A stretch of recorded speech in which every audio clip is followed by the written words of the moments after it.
TJY is a legendary literary diva. TJY is Kathy Acker in a sequin dress. He's Karen Finley with better tits.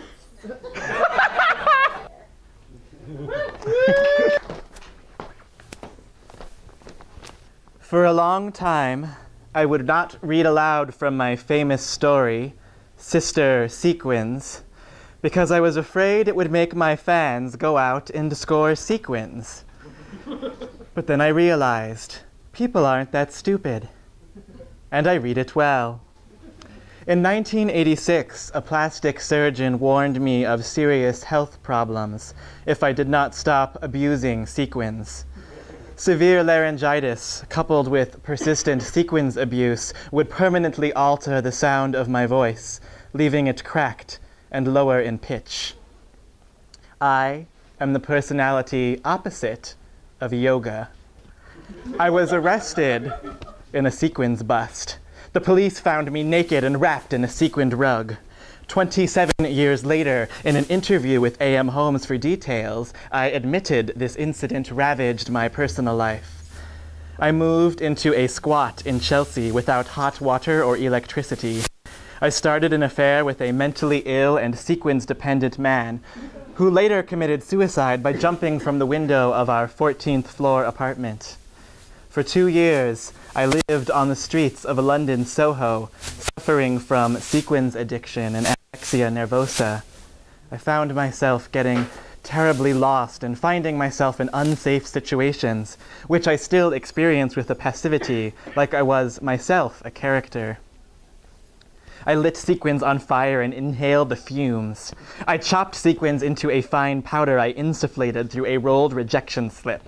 I tied off my upper arm with a feather boa and injected sequins into my bloodstream. For out-of-town readings, I glued sequins on my face and called it my works. Sequins made me feel as though I did not have a problem in the world. Everything was wonderful, and I had no inhibitions when I was under the influence. Sequins made me feel very affectionate. I wanted to hug everyone. Sequins made me feel so good, happy, and whole. Everyone I met in the literary world just exuded love.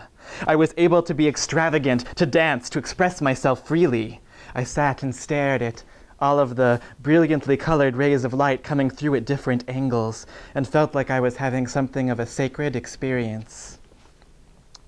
From August to November 1989, I toured the US and Europe reading from my chapbook, the only time I have toured Europe as a solo act.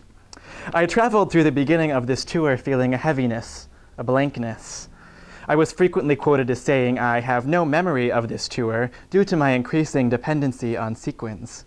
In late 1993, I held a baby shower in my home. To my guests' horror, I tripped on a flight of stairs near a fireplace and broke my jaw, and due to the high level of sequins in my system, did not feel any pain. To be a male sequins addict is enhancing and glamorizing. A faggot in this situation becomes a slut and a bad mother. I appeared on daytime talk shows where I attributed my sequins addiction to molestation. Through individual and group therapy, I uncovered a repressed memory of my father rubbing sequins all over me. My father forcing me to sit on his lap, to cuddle with him, to play with his sequins in the bathtub. He excreted sequins and chased me, tried to put it on my head. I came home from school and found him lying on the kitchen floor with what I took to be blood covering his neck and chest. I screamed and screamed. Then he sat up and said, "It's sequins, you idiot." I checked myself into the Betty Ford Center to overcome my addiction to sequins. I endured a painful 47-day detox. Sometimes one cannot be completely disintegrating. One craves instead to be falsely whole.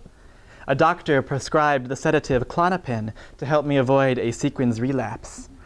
Rehab made me feel so good and put a smile on my face, knowing I was going to have a productive day. Rehab made me feel like I was mentally challenged.